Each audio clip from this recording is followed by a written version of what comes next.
Bien, entonces nos quedamos en las ventajas del uso de un variador para el accionamiento y tenemos, como dijimos, muchas ventajas respecto a todo lo que ya vimos hasta ahora, ¿no? Como los arranques directos y arranques suaves. Primeramente, tenemos que al conectar un motor de inducción a un variador de frecuencia, entregará múltiples ventajas respecto a lo que es la alimentación directa a la red, ya que es posible eliminar las sobrecorrientes de arranque implementando un control de tensión sobre frecuencia constante mediante el variador. Tenemos un absoluto de la aceleración y el frenado del motor, definiendo rampas de aceleración y desaceleración. Incluso esas rampas las puedo variar sin necesidad de llevar la velocidad, llegar a velocidad cero y volver a acelerar nuevamente y acelerar sin llegar a detener por completo el motor. Bajar a velocidades superiores a la nominal. Tenemos un uso óptimo de la potencia suministrada al motor y a la carga. Tenemos control PID y funciones analógicas incorporadas. Tenemos protección al motor y a la carga ante eventos o sobrecargas inesperadas, lo que me da mayor vida útil y menor mantenimiento al motor. Y es necesario aclarar que el uso de dispositivos inyecta armónicas a la red. Es por eso que se debe considerar el uso de filtros armónicos para la operación con variadores de frecuencia.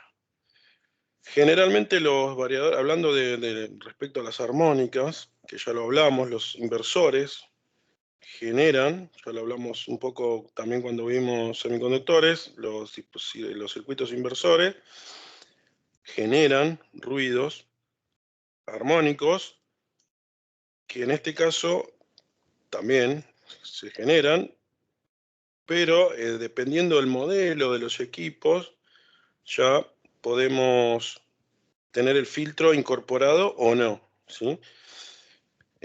Bueno, cuando volvemos de las vacaciones, dependiendo de los tiempos, vamos a ver una clase especial en donde justamente vamos a repasar los productos y dentro de eso vamos a ver que algunos ya vienen con el filtro de línea, que sería el filtro de entrada, o mejor dicho, filtro para eh, proteger lo que es a la línea en realidad de los ruidos, y también filtros de salida, ¿sí? Para que en lo que es el tendido eléctrico desde el variador hasta el motor, filtremos los ruidos, ¿sí? Eso siempre va a depender de la aplicación, del modelo, ¿sí? Y de los requerimientos también del sistema, porque bueno, si tengo un variador, no va a ser lo mismo que si tengo un gabinete con 50 variadores que me van a generar muchos más armónicos, ¿sí? Y también dependiendo de la potencia, me va a generar más armónicos o no, y también va a depender de la distancia a la que están conectados los motores. Tienen un máximo de distancia, así como los arranques suaves también. Tienen un máximo de distancia, digamos, de acometida desde el variador hasta el motor, lo que también me va a afectar en el caso de que se generen ruidos y tendré que colocar filtros. Otras ventajas: ahorrar energía y mejorar la eficiencia del sistema, convertir la potencia en aplicaciones híbridas, adaptar la velocidad de la unidad y los requisitos del proceso, adaptar el par o la potencia a un accionamiento a los requisitos del proceso, mejorar el ambiente bajo, menores niveles de ruido, ¿sí? Porque, bueno, los variadores tienen menos ruido que un contactor, por ejemplo. reducir el estrés mecánico de las máquinas para prolongar la vida útil, disminuir el consumo máximo de la red eléctrica para evitar los precios de demanda máxima, reducir el tamaño del motor también. Además, hoy en día se integran capacidades de diagnóstico y de red para controlar mejor el rendimiento y aumentar la productividad. Por lo tanto, el ahorro de energía, el control inteligente del motor y la reducción de la corriente de pico son tres grandes razones para elegir un variador de frecuencia como controlador en cada sistema accionado por un motor.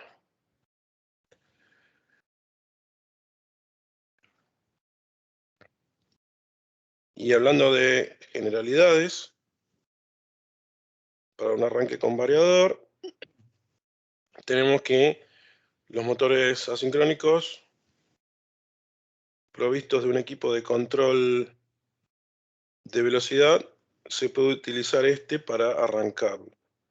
Lo habitual es que en la instalación de estos equipos no se justifique económicamente si solo se va a emplear para el arranque, ¿sí? Esto es algo importante, ¿sí? Como les digo, les vengo diciendo desde siempre. Ustedes van a ser especialistas y tienen que saber discernir para qué lo van a usar el variador y por qué, ya que obviamente es un equipo más costoso que todo lo que venimos viendo hasta ahora, ¿sí? Entonces, si es solamente para arrancar, sabemos que hay un arrancador suave, ¿sí? En cambio, si voy a necesitar variar la velocidad del rotor, ahí sí se justificaría, ¿ok? Si el motor se alimenta a través de un convertidor, el arranque se realiza aumentando de forma continua y paulatina la frecuencia en el estator, a la vez que se varía la tensión o la corriente para que el flujo magnético no varíe durante toda la maniobra. La frecuencia, ¿sí? Que bueno, ahí la marca como F1, aumenta desde un valor reducido hasta un valor asignado, un set, ¿sí? Un valor de seteo que le voy a dar yo, le va a dar el técnico. Por lo tanto, la velocidad sincrónica también va creciendo hasta su valor asignado y se consigue que la velocidad de giro aumente de forma suave y controlada. Con este sistema se puede mantener el par elevado durante todo el arranque, ¿sí? A diferencia del arranque suave, que el par en realidad va desde un valor bajo y va aumentando. En este caso se mantiene en un valor alto siempre, ¿sí? O sea, tiene un buen torque en el arranque, por lo que este se realizará más rápidamente y se reduce la energía disipada en el arranque.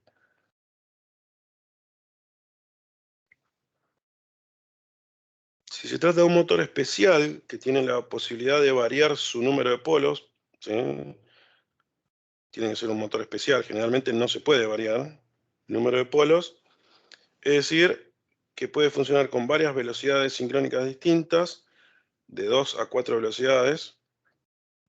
La energía disipada en el arranque se reduce si esa maniobra se hace por etapas. Se inicia con el número de polos más alto, o sea, la velocidad más pequeña, y luego se va bajando escalonadamente el número de polos hasta llegar a la velocidad más alta. El convertidor de frecuencia, en esta última instancia, es la mejor solución para el arranque continuo y sin escalones, ¿sí? En el caso de los motores trifásicos asincrónicos, porque bueno, la limitación de corriente ajustable evita los picos justamente en el suministro de la red y también evita repentinas cargas en las partes mecánicas de la máquina y en el sistema completo, ¿no? Además de un arranque suave, el convertidor de frecuencia también permite el control de la velocidad, ¿sí? Como lo dice su nombre, ¿no? Variador de velocidad. Podemos controlar la velocidad barra frecuencia del motor, ¿sí? Considerando que los motores, estando conectados directamente a la red eléctrica, solo pueden lograr las condiciones ideales de funcionamiento en el punto de estado de funcionamiento constante, o sea, a la velocidad que indica la placa característica.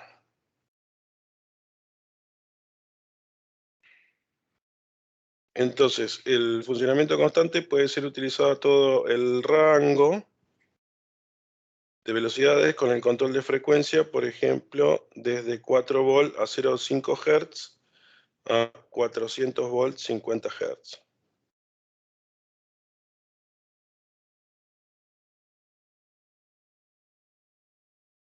La relación constante de tensión-frecuencia que tienen estos variadores garantiza puntos independientes que operan con el par nominal de la carga, ¿sí? Marcado como MM, que no es Mauricio Macri justamente. En comparación con las soluciones anteriormente descritas, los convertidores de frecuencia parecen ser la solución más costosa a primera instancia, aunque es la mejor desde cualquier característica que se compare respecto a lo que estuvimos viendo, ¿no? Con los arranques suaves y o contactores. El mayor costo y las medidas adicionales sobre la instalación, como por ejemplo lo que son colocar cables blindados, filtros, ¿sí? Etcétera, para todo lo que es compatibilidad electromagnética, son las principales razones de tener un costo más alto. Pero durante la operación a largo plazo, el arranque suave del motor, además de la eficiencia energética y la optimización del proceso, la automatización, cosa que acá no dice, que es también la integración a la automatización y al sistema automático controlado por un PLC, ¿sí? Como lo podemos tener en un TIA Portal, también llega a ser como conclusión un beneficio económico. Esto, bueno,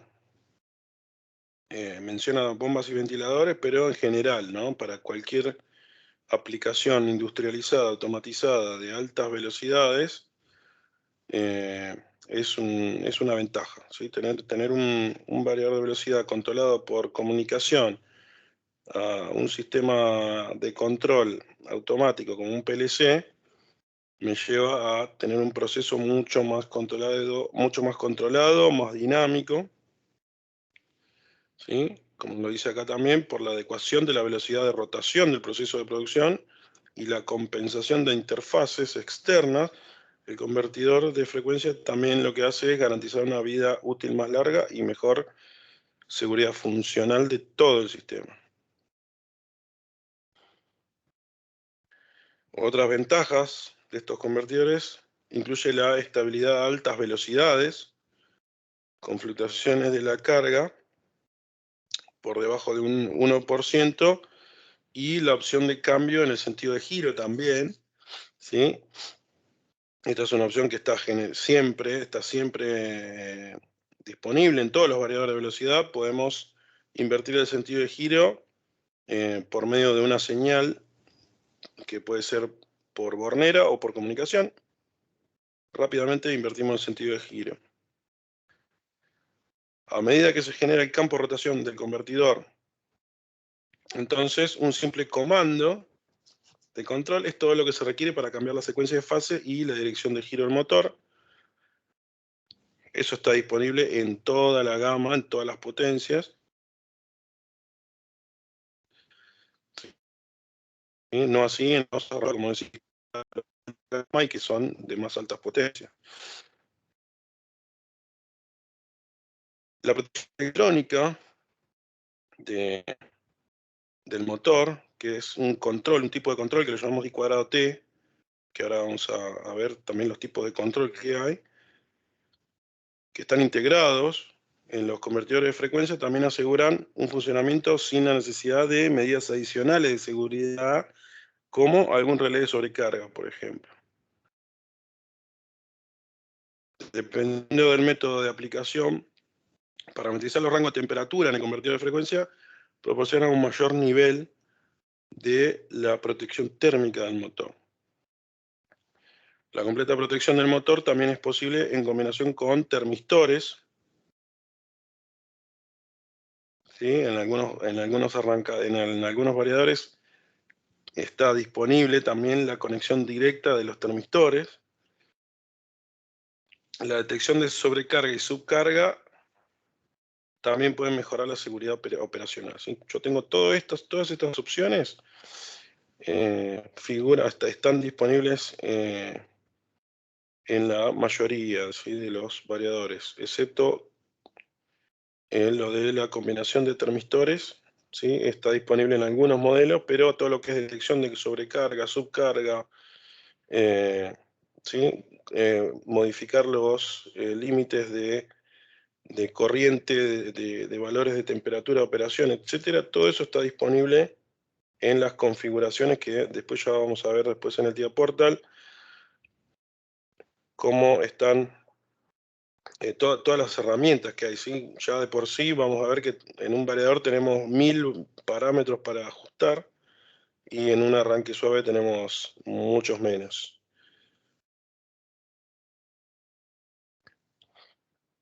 El convertidor de frecuencia funciona como un convertidor de energía, ¿sí?, como habíamos visto también, de la alimentación de un motor.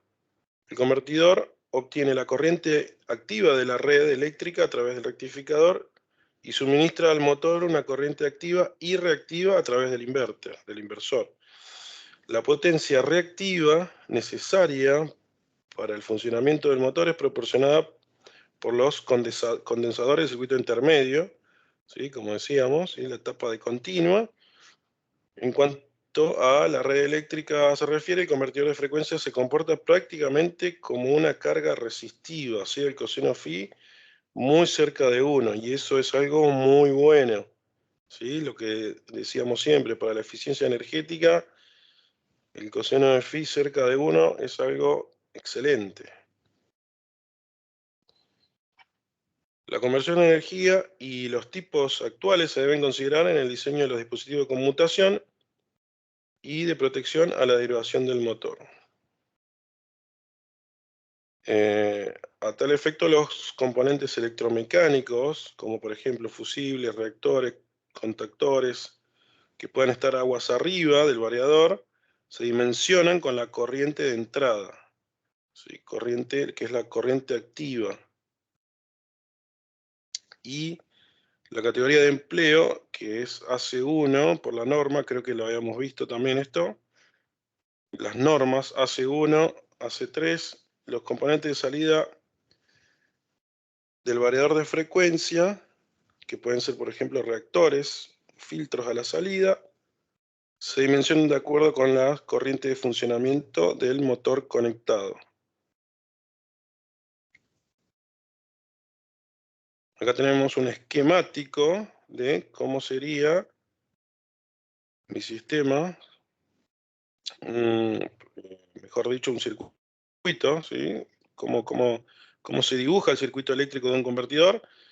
Acá tenemos, esto sería un guardamotor o una termomagnética, ¿sí? Generalmente se ponen guardamotores, ¿sí? Pero igualmente la protección para el motor generalmente está en el convertidor, en el variador. Entonces, acá se puede poner una termomagnética, ¿sí? Este sería el esquemático de la etapa de potencia, la etapa de control de mi variador, y estos serían los filtros, ¿sí?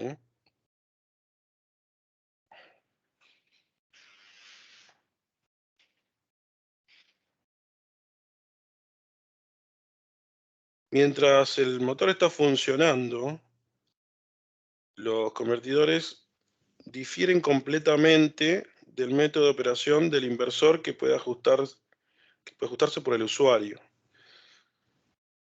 Además del control estándar, tensión-frecuencia, que este es el tipo de control estándar que tienen todos los variadores, con una curva característica lineal o cuadrática, el control de velocidad sensorless o sin sensor, con compensación de deslizamiento y el control vectorial del par, son métodos en uso conocidos, ¿sí? Lo que les decía. Todos tienen, cuando hablamos de método de control, que ahora vamos a ver, el más típico es el de tensión-frecuencia, que permite el funcionamiento en paralelo de varios motores. Además, incluso con diferentes rangos de potencias.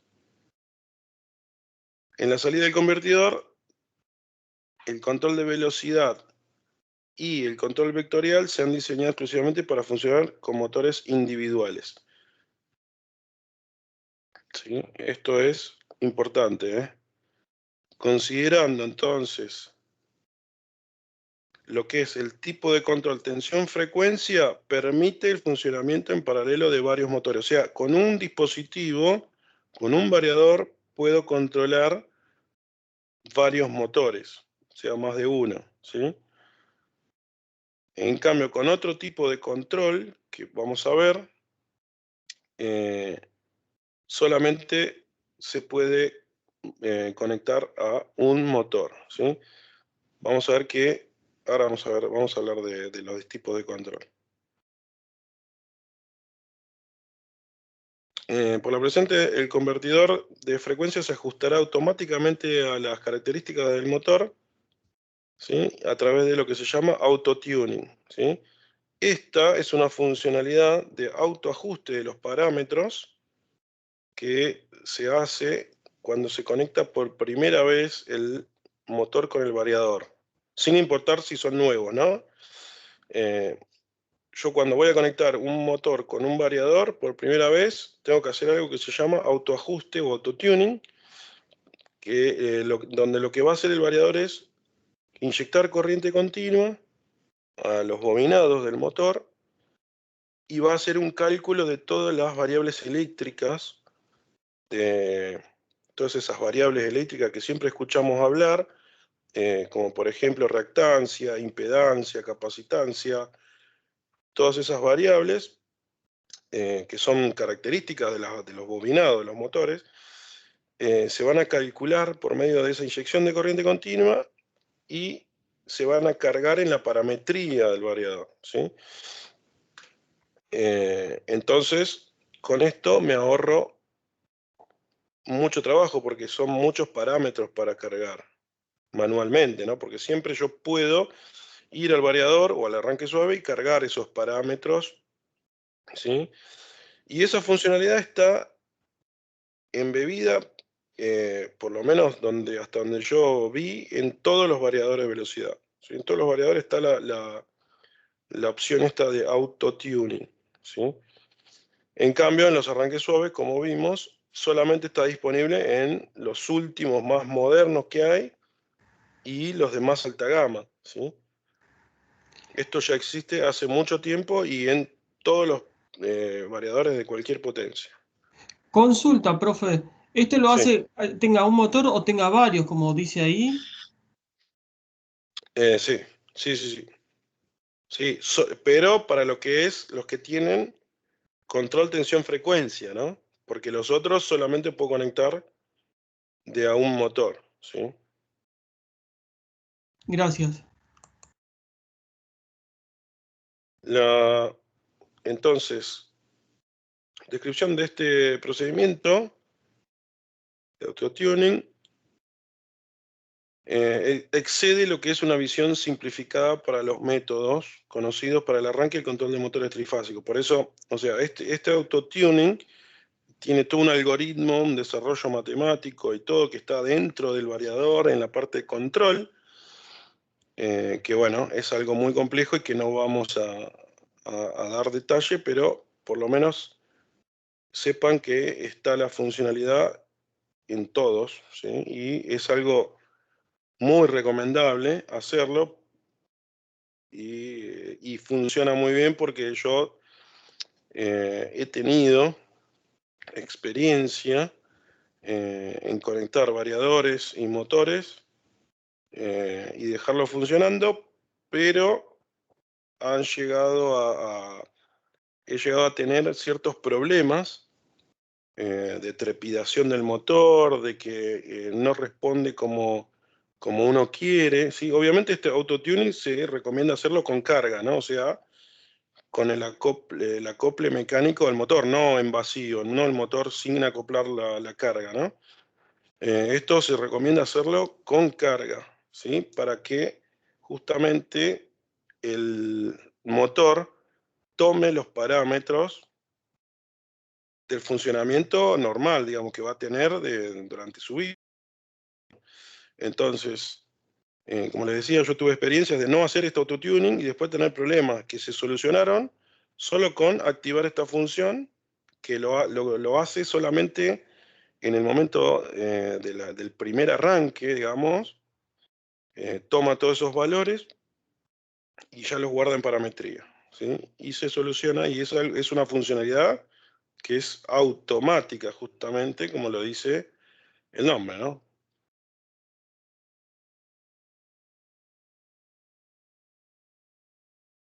Acá tenemos entonces las tres etapas. Este es un esquemático que van a ver, generalmente es muy común verlo en los manuales de los variadores o en los catálogos. La etapa de entrada, de rectificación, la etapa de continua y la etapa de inversión, ¿sí? Acá, bueno, se explica cada uno de los detalles que es eh, cada uno que ya más o menos estuvimos diciendo, ¿no? Qué es cada etapa y qué función cumple. Y acá lo vemos en detalle. En la etapa 1 se rectifica la corriente alterna mediante un puente de diodos, ¿sí? Que en realidad no es un puente de diodos, sino que es un puente de, generalmente, tiristores, ¿sí? Que lo puedo controlar porque es un puente rectificador controlado, ¿sí? En la etapa 2 tenemos filtros para eliminar el rizado de la señal y conseguir una corriente continua lo más plana posible, ¿sí? Lo que decíamos hoy, aplanar la señal y hacerla lo más continua posible, además de tener más capacitores para almacenar más energía y después poder entregarle la potencia que me va a pedir el motor, ¿sí? Y en la etapa 3 tenemos el inversor, donde convertimos la señal de corriente continua a una señal trifásica de corriente alterna, donde las tres van a estar desfasadas 120 grados entre sí, ¿sí? Y acá se ve donde se varía la frecuencia y la tensión para variar la velocidad y el par del motor. En donde entonces, mediante la activación selectiva de los interruptores, que son transistores de potencia, conseguimos modificar la tensión y la frecuencia de la señal. Con la tensión controlamos el par o la fuerza de giro del motor y mediante la frecuencia variamos la velocidad. Ya que como sabemos que la velocidad del motor se relaciona mediante la fórmula, esta que vimos hoy también,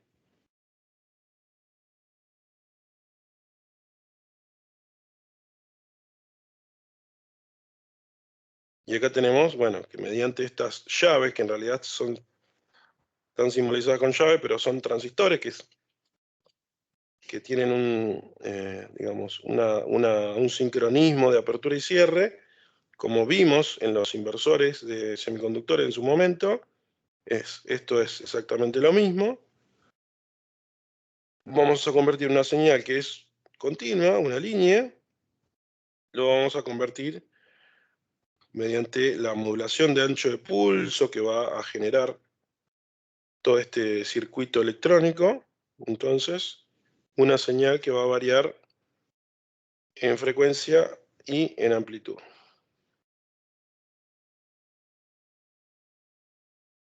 Entonces, la señal de salida en realidad no es una onda sinusoidal perfecta, sino que se consigue una onda de pulsos mediante la modulación de señal PWM, entonces, ¿sí? Lo que voy a ver a la salida, ¿sí? Si lo veo con un osciloscopio, ¿no? voy a ver estas rayitas celestes que se ven acá, ¿sí? Que tienen en realidad un valor eficaz parecido a una onda sinusoidal continua, ¿sí? Donde la modulación de PWM genera pulsos de mayor o menor tensión y duración, permitiendo simular una onda sinusoidal, pero de otra frecuencia, ¿no? Diferente a la de la entrada. Y por esto es que yo no voy a poder ir con un tester convencional a medir la salida de un variador de velocidad, ¿sí? Porque no me entrega una señal continua que pueden ver los testers comunes, sino que voy a tener que tener un tester especial, un Fluke o algo por el estilo, que pueda medir señales pulsantes, ¿sí? Estas son señales pulsantes, así se llaman, porque son pulsos de distintas frecuencias a alta velocidad, ¿sí? Y eso es entonces lo que voy a tener, lo que le voy a estar entregando al motor. El motor lo que va a ver, en realidad, es la envolvente, ¿no? O sea, el valor eficaz de esa señal pulsante PWM.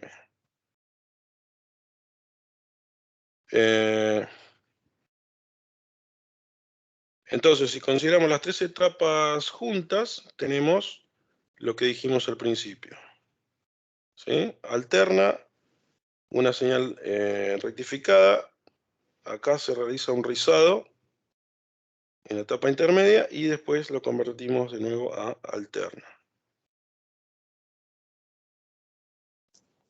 Entonces, los interruptores de la última etapa en realidad son, como dijimos, las llavecitas, no son llavecitas, son interruptores electrónicos, transistores o tiristores, ¿sí? El esquema sustituyendo los interruptores por transistores IGBT, ¿sí? Son transistores de potencia, como vimos en la teoría, en la primera parte, en la unidad 1, se representa de esta forma, ¿sí? En realidad, la representación no es tan sencilla, sino que sería un poquito más complicada, incluso más complicada que esto. Esto está simplificado igual.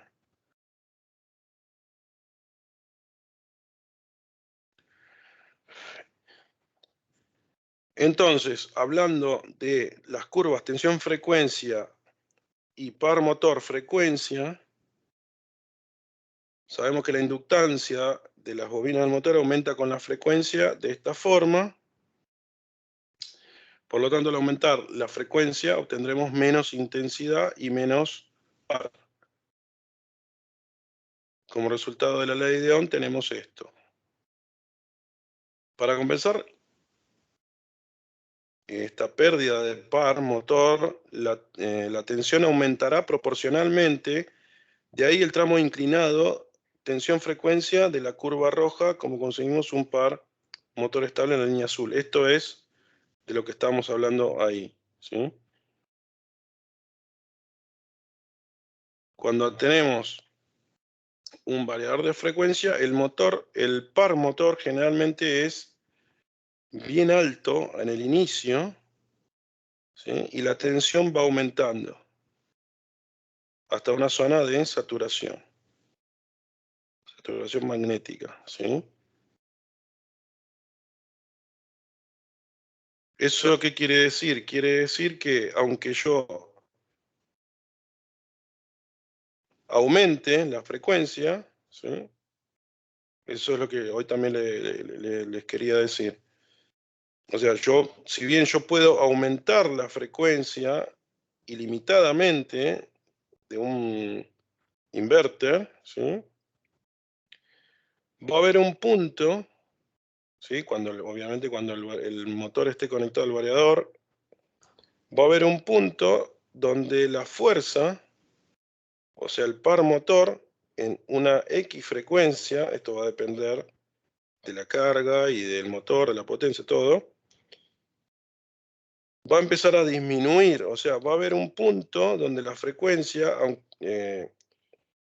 yo le voy a estar dando mayor frecuencia, voy a querer darle más velocidad a mi máquina, pero yo voy a poder darle, pero al mismo tiempo voy a empezar a perder fuerza, voy a perder par motor. ¿Ok? En donde la tensión se va a mantener constante.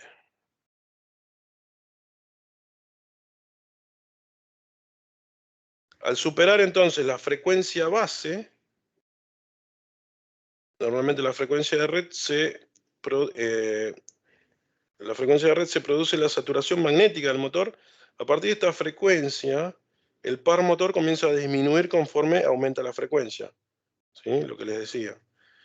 En la frecuencia base se consigue la tensión máxima de salida del variador. Para compensar el par motor en el arranque, a bajas velocidades se añade un valor de tensión mínimo llamado boost, ¿sí? Que es esto que está acá. ¿Sí? Gracias a esto, a esta tensión mínima que hay, voy a tener un par bien alto en el arranque, cosa que no tengo con un arrancador suave. ¿Sí? Para salir de la velocidad cero, o sea, de la inercia cero, en el arranque suave tengo que saber regular o ajustar los parámetros de corrientes, ¿sí? Y de tensiones que le voy a aplicar en el inicio, cosa que el variador lo corrige automáticamente para poder arrastrar la carga con todo el torque disponible.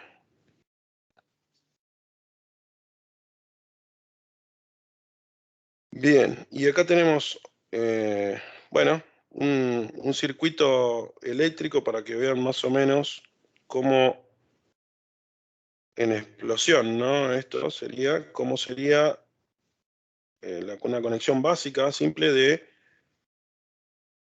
un variador de frecuencia, tenemos la alimentación, la entrada, una llave magnética, un contactor que lo usa de interfase, de aislación galvánica también, ¿sí? Que me va a habilitar la alimentación al variador justamente, ¿sí? El motor conectado a la salida y por acá los comandos, ¿sí? Lo que está en verde tenemos por acá seguramente tenemos una llave de habilitación y podemos tener un potenciómetro que generalmente, digamos, para hacer una prueba rápida, conecto el potenciómetro a la entrada analógica del variador para mandarle el set point de velocidad. Entonces yo girando el potenciómetro, aumento la velocidad o disminuyo velocidad del motor. Este sería el variador, esta sería la parte de comando, ¿sí? Donde tengo tensiones y corrientes bajas, 24 volt, 10 volt, acá la señal analógica de más o menos de 0 a 10 volt, y la parte de señales digitales de habilitación, stop, etc. ¿Sí? Esto es lo más sencillo que podemos tener. Y después la parte de potencia que ya la estuvimos viendo.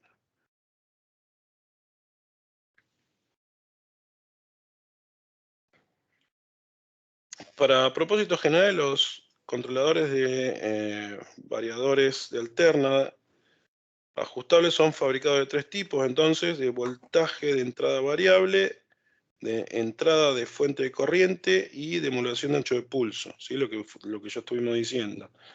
Y acá hay un detalle un poco más amplio de esto que estuvimos viendo a título informativo al principio. Lo vemos rápido. Bueno, estos de voltaje de entrada variable fueron comunes en los años 70 y comienzos de los años 80 y es hoy día limitado para aplicaciones especiales, como por ejemplo en altas velocidades. Hay alguno que tiene el micrófono prendido. El diseño del voltaje de entrada variable recibe voltaje de entrada de la planta, lo rectifica y lo controla, desarrollando un voltaje de continua variable hacia el amplificador de potencia, o sea, la etapa inversora.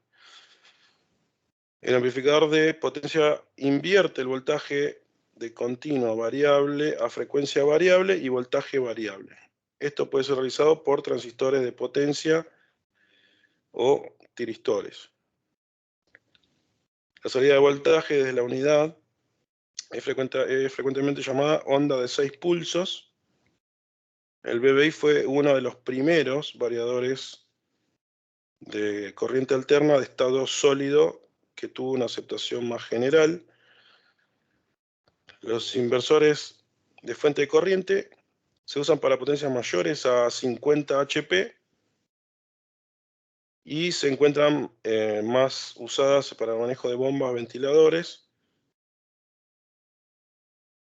capaces de trabajar con eficiencias cercanas a los variadores TC. El circuito de este variador ofrece economía sobre las unidades BBI PWM para aplicaciones de bombas, ventiladores y similares. Incluso hay hoy día hay algunos dispositivos, algunos modelos de variadores que usan esta tecnología y entonces esos variadores los recomiendan principalmente para bombas y ventiladores, ¿sí? O sea, también hay como una familia paralela especial para bombas y ventiladores que tienen esta tecnología incluida en el variador. Y modulación de ancho de pulso, como estuvimos viendo, ofrece operación a cero velocidad. Algunos proporcionan rango de frecuencias cercanos a 200 veces a 200 sería. 200, en la relación 200:1, ¿sí? Este amplio rango es posible, pues el controlador entonces convierte voltaje de entrada en voltaje de continua fijo por medio de rectificador de potencia. Luego de este amplificador, el voltaje de corriente continua o el de bus de continua es modulado por medio del inversor para producir diversos anchos de pulso, ¿sí? Como dijimos, para esto se usan transistores de potencia IGBTs. Y acá está un poco la comparación de cómo son los voltajes y corrientes en cada una de las tecnologías, ¿sí? Como verán, la corriente más parecida a la sinusoidal es la PWM, ¿sí? Y el voltaje, bueno, es un tren de pulsos con ancho variable dado por el PWM.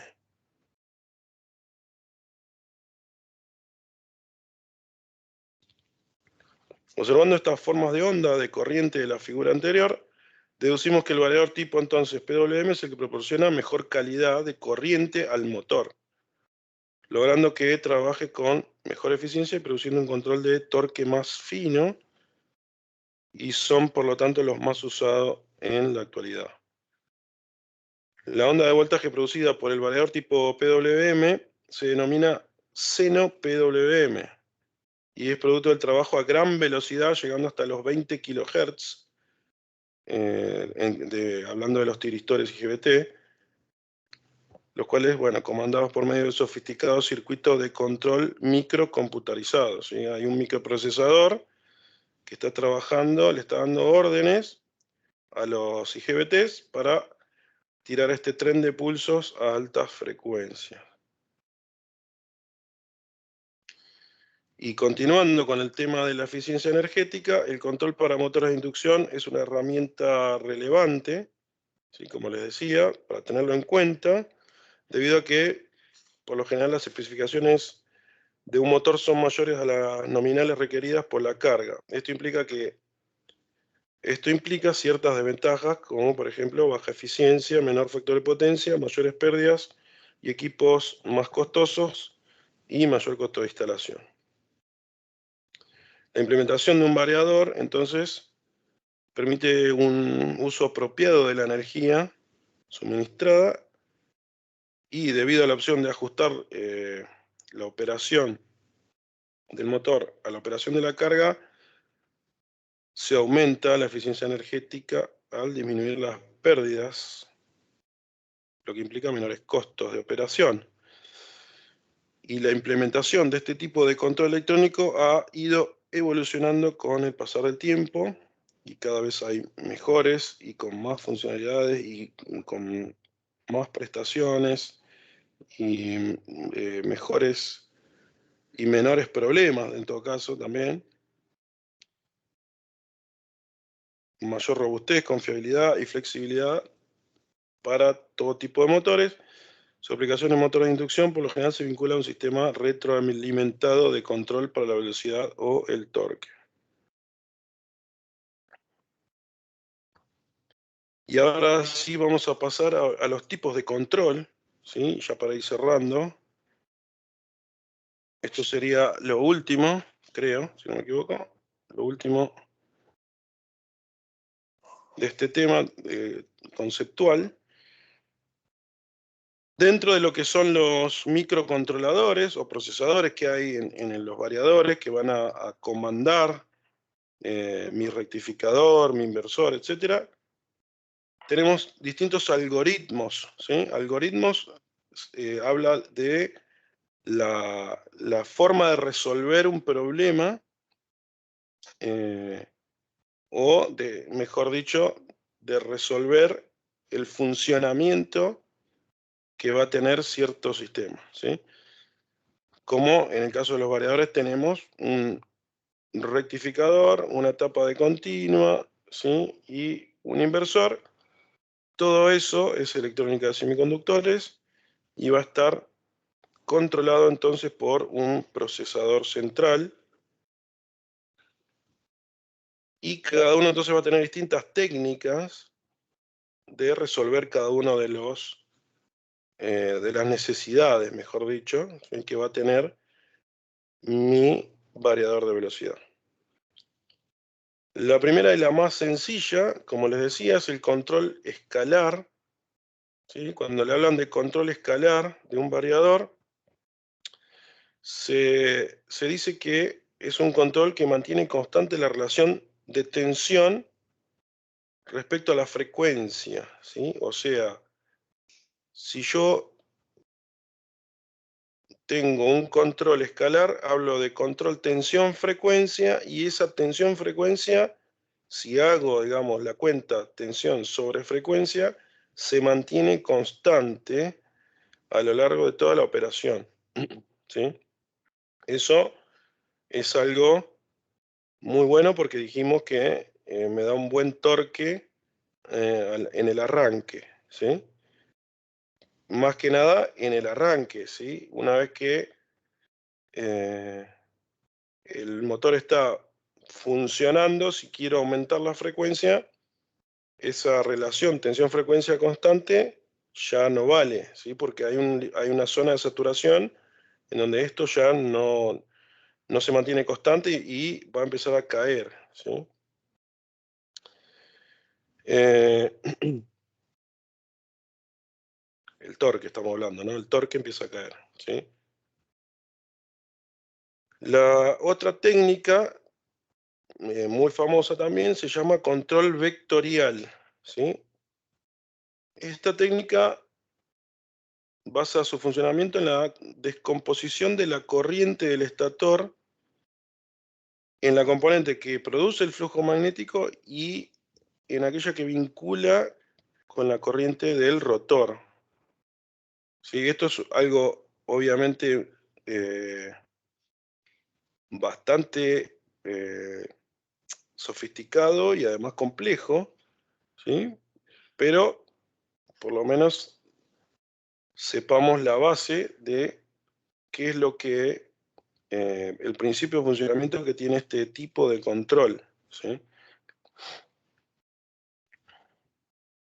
A partir de entonces ciertas fórmulas complejas, matemáticas, programadas en los microcontroladores y manejando la conmutación de los semiconductores, como dijimos, es posible controlar en forma individual el flujo magnético y la corriente del rotor. Perdón. Esta corriente permite la modulación del motor de inducción trifásico como una máquina de corriente continua de excitación separada. O sea, lo que hace es tomar por separado lo que es una máquina entonces de corriente continua, ¿sí? En realidad una máquina de corriente alterna en una máquina de corriente continua, ¿sí? Con excitaciones separadas, ¿sí? O sea, antes lo que hacían, digamos, gracias a esto, gracias a esta técnica de control vectorial, eh, se están eliminando, entonces se está eliminando el uso de máquinas de corriente continua, porque antes había máquinas de corriente continua, un variador especial para las máquinas de corriente continua, y gracias a esta técnica podemos hacer lo mismo con una máquina de corriente alterna y al mismo tiempo con un variador de corriente alterna, ¿sí? Entonces, máquina digo motor, ¿no? Sí, máquina o motor es algo sinónimo. Entonces, gracias a este tipo de control tenemos una respuesta dinámica, una mayor eficiencia y un control individual de lo que es la velocidad y torque. O sea, gracias a esto también voy a poder hacer un control de torque. Yo acá no puedo hacer un control de torque, solamente voy a poder hacer un control de velocidad, ¿sí? O sea, el torque lo voy a tener constante en el arranque y hasta la zona de saturación, pero yo no lo voy a poder controlar, ¿sí? En este caso, sí voy a poder controlar torque. Yendo un poco en detalle, en cuanto al control escalar, dijimos entonces que es el más simple y su funcionamiento se basa en el flujo, de mantener el flujo magnético constante, o sea, el torque, mediante el control proporcional de la tensión y la frecuencia. Acá hay una D por demás. De esta forma se obtiene una curva tensión-frecuencia que el variador debe cumplir en todo momento, ¿sí? Y esta es la curva, ¿sí? Entonces,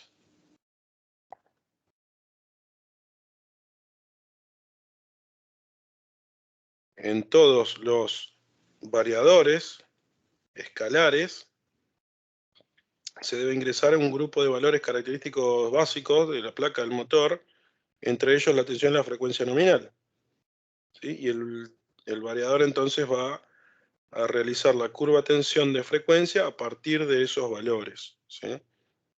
Esto es lo que dijimos, tensión-frecuencia es lineal, es constante, ¿sí?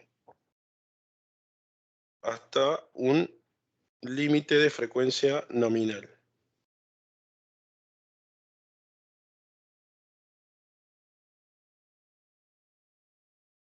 Este tipo de control es viable solo para situaciones en donde la variación de torque sea baja, ¿sí? Lo que dijimos, no puedo tener un control de torque, ¿sí? La variación del torque acá es baja y no la puedo manejar, ya que su desempeño falla a valores extremos de frecuencia, como dijimos, cerca de los 0 volt y por encima de la nominal.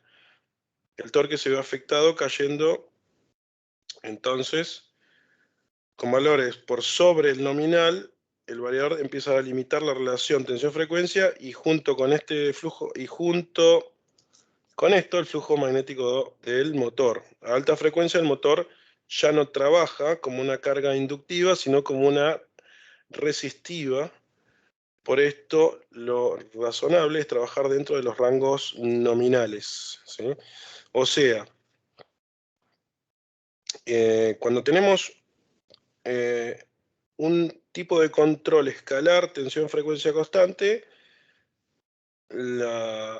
digamos, lo recomendable, o en realidad es las aplicaciones que se recomiendan eh, colocar este tipo de variadores, es cuando voy a trabajar en un rango dentro de la banda de 0 hasta la frecuencia nominal del motor, ¿sí?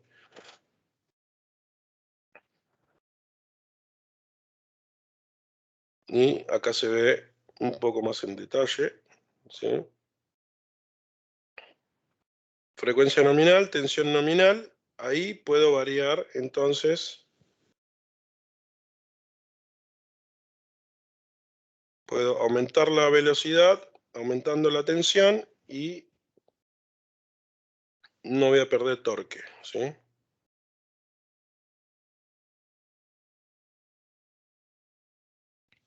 Entonces, de acuerdo a estas limitaciones que posee el tipo de control en cuanto a la regulación del torque en todo el recorrido de la curva, persistirán. El gran problema del control escalar es la incapacidad de determinar qué parte de la corriente entregada al motor se utiliza para inducir el flujo y qué parte se transforma en torque. La solución a este problema es mejorar el control del flujo magnético, pero esto no es posible con la relación tensión-frecuencia y por eso está el control escalar, que es un control más sofisticado, y los equipos que tienen control vectorial incorporado son bastante más costosos que los estándar, ¿sí? Para cargas que requieren un control de velocidad con una mayor precisión, una respuesta dinámica máxima, una regulación de velocidad independiente de la carga, la mejor opción es el control vectorial. El principio que persigue el control vectorial es el de conseguir una estructura de control que permite operar el motor de inducción en las mismas condiciones que un motor de corriente continua. Este tipo de control busca manipular las variables de velocidad y torque en forma individual. Para lograrlo se debe descomponer las corrientes del estator en las que produce el flujo y las que genera el torque. Esto implica conocer la posición del flujo magnético en tiempo real, ¿sí? Acá tenemos que hablar de fasores, que me imagino que a esta hora ya no tienen muchas ganas de recordar. Ya estamos sobre la hora. Ya terminamos. Entonces, esto requiere información en tiempo real de la velocidad exacta del motor, por eso necesitamos un encoder para este tipo de control, y la magnitud de las corrientes y tensiones del estator. Luego hay dos tipos de control vectorial directo. El control vectorial directo es uno y el control vectorial indirecto es otro, ¿sí? El indirecto tiene las siglas SLBC, donde para tener una buena regulación de velocidad y un buen rendimiento dinámico, el SLBC utiliza algoritmos internos basados en el modelo matemático de la máquina. Para estimar la velocidad del rotor a bajas revoluciones, su cálculo se basa en la fuerza electromotriz y la resistencia del estator, ¿sí? La desventaja del SLBC se produce por las variaciones en la resistencia del estator y otros parámetros que restan precisión del cálculo de la velocidad, y esto hace que tenga una menor precisión en el control respecto al vector control estándar directo, ya que este se ejecuta a lazo abierto, ¿sí? O sea, en este caso no necesitamos un encoder. Cuando hablamos de encoder, como dijimos en su momento también en la teoría de motores, hablamos de lazo abierto, y cuando tenemos una realimentación, que sería un encoder, hablamos de lazo cerrado, ¿sí? Para tener una referencia de velocidad y posición.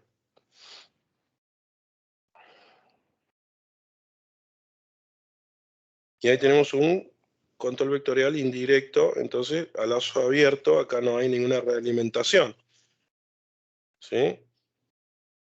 El control directo de torque, este tipo de tecnología basa su control directamente, basa su control con el estado electromagnético del motor, ¿sí? Como dijimos, similar a un motor de corriente continua, pero en lugar de ocupar la frecuencia y el voltaje como control escalar, utiliza variables reales de control que son el torque y el flujo magnético. Debido a que estas variables se controlan en forma directa, no hay necesidad de un modulador, como si se usa en el control escalar para controlar la frecuencia y el voltaje. Esta propiedad acelera la respuesta del accionamiento a las variaciones del torque requerida y esto además proporciona una respuesta de torque precisa sin necesidad de realimentación. Este esquema se llama entonces sin sensores, debido a que no necesitamos tampoco realimentación de velocidad ni posición. ¿Sí? Acá tenemos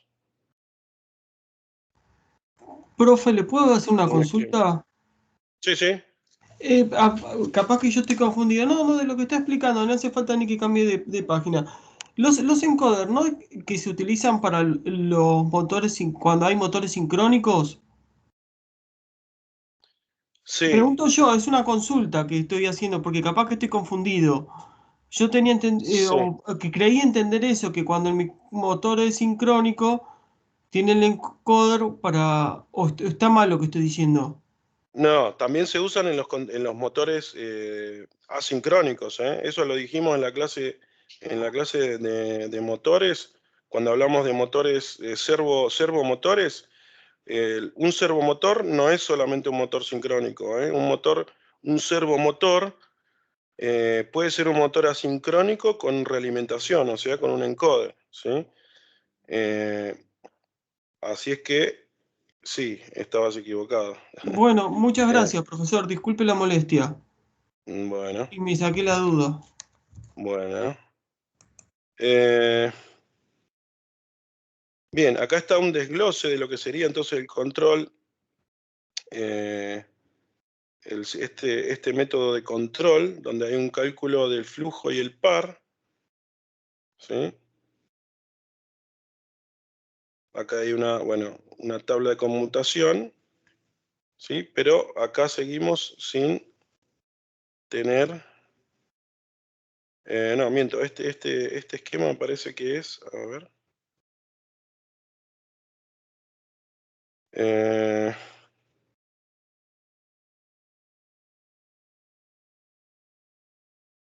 tenemos que el esquema del control de torque directo es llamado sin sensores debido a que necesita sensores. Entonces, el nombre no es totalmente cierto, ya que si se usan sensores, sí se usan sensores de corriente y de tensión, ¿sí?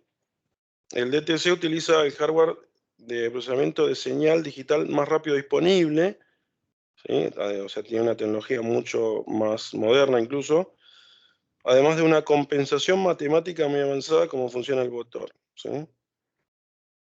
Eh,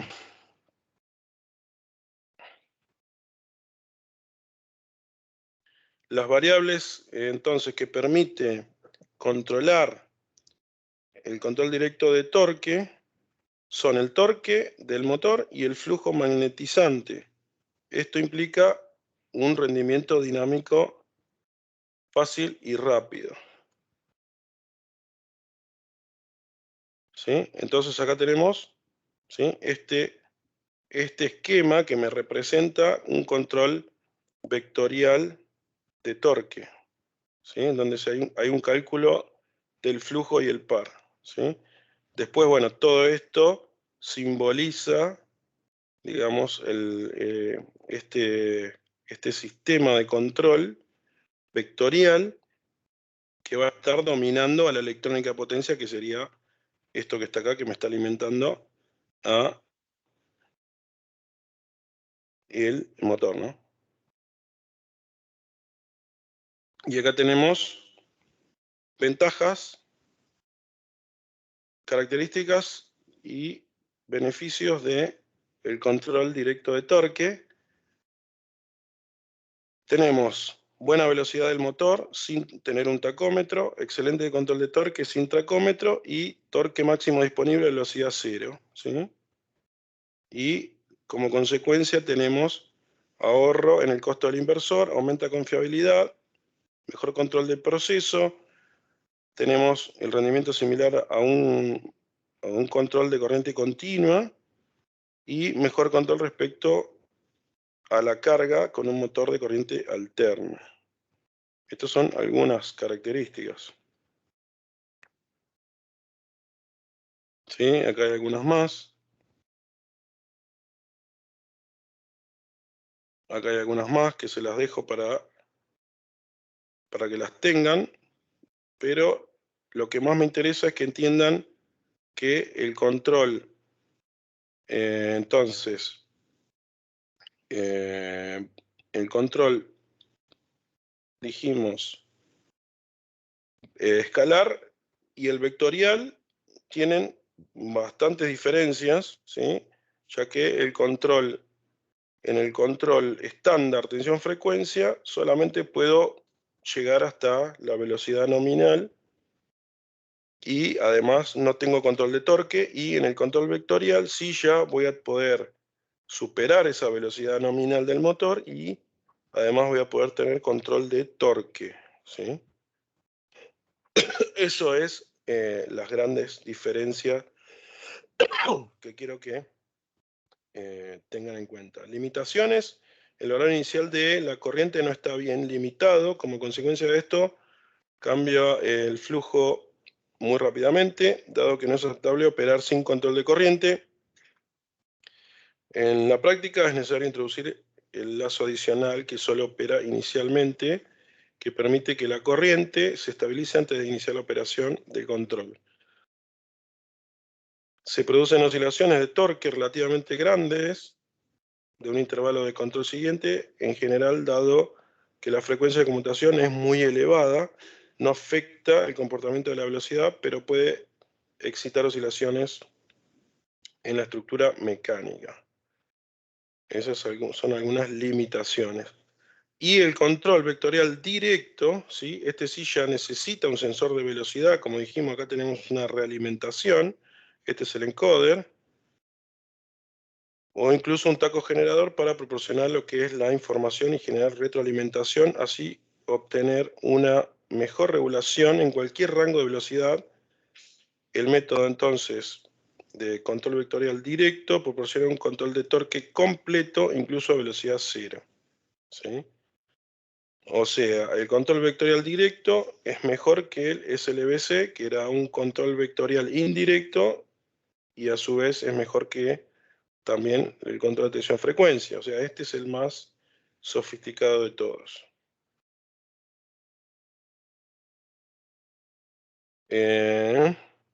La ventaja principal es que al ser un sistema lazo cerrado, el control es muy exacto y se tiene conocimiento pleno y actualizado de los valores de todos los parámetros de la máquina.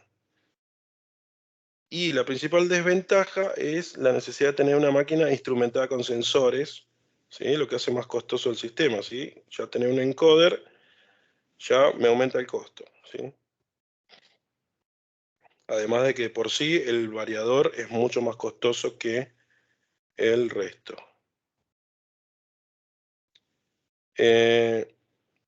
Bueno, esto ya como estamos sobre la hora lo vamos a dejar ahí. Vamos a cortar acá, hasta acá el examen, ¿sí? Esto ya lo vamos a dejar a título informativo nomás, ¿sí? Todo lo que es la influencia del variador en el sistema aislante del motor, que es una ventaja, ¿sí? Que lo vamos a hablar si vemos la clase especial de variadores, si tenemos tiempo, después de todo el receso y los exámenes y todo, vamos a tratar de ver una clase especial donde vamos a hablar del aislante del motor, también del tiempo de subida, y esto es, bueno, los cálculos de cómo se hacen para determinar el tiempo de aceleración y de desaceleración. Acá está también el tema del largo del cable, como les hablaba. Cuando más largo es el cable, hay que poner filtros intermedios, ¿sí? Para esto hay una tabla, también como para los arrancadores suaves. Y bueno, hay ejemplos con aplicaciones con múltiples motores, que también algo hablamos hoy, en donde los sistemas que tienen control vectorial, control tensión-frecuencia, en donde tenemos ese tipo de control, podemos poner más de un motor, y en los otros no podemos poner más de un motor, ¿sí? Esto es un poco más en detalle lo que les había dicho antes.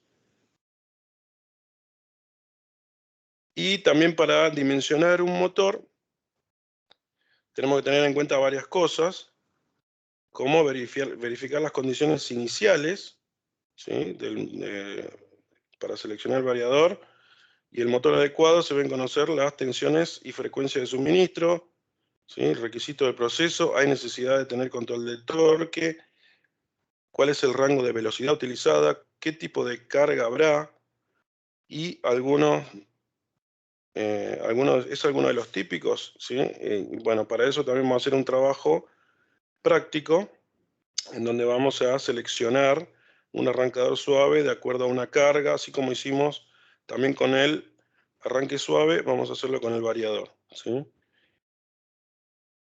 También tenemos que tener en cuenta el ambiente de operación, la altura geográfica, la temperatura ambiente, el ambiente de operación, si es húmedo, si no es húmedo, etcétera, etcétera. ¿Sí? Tenemos que seleccionar un motor adecuado también y seleccionar el tipo de control, ¿sí? También de acuerdo a las características de todo el sistema. Y esto también va a ser un trabajo práctico donde vamos a definir unas ciertas condiciones de aplicaciones y vamos a definir si conviene colocar un arranque suave o un variador de velocidad. Pero eso va a ser tarea entonces para cuando volvemos de las vacaciones. La clase que viene haremos el examen, como dijimos.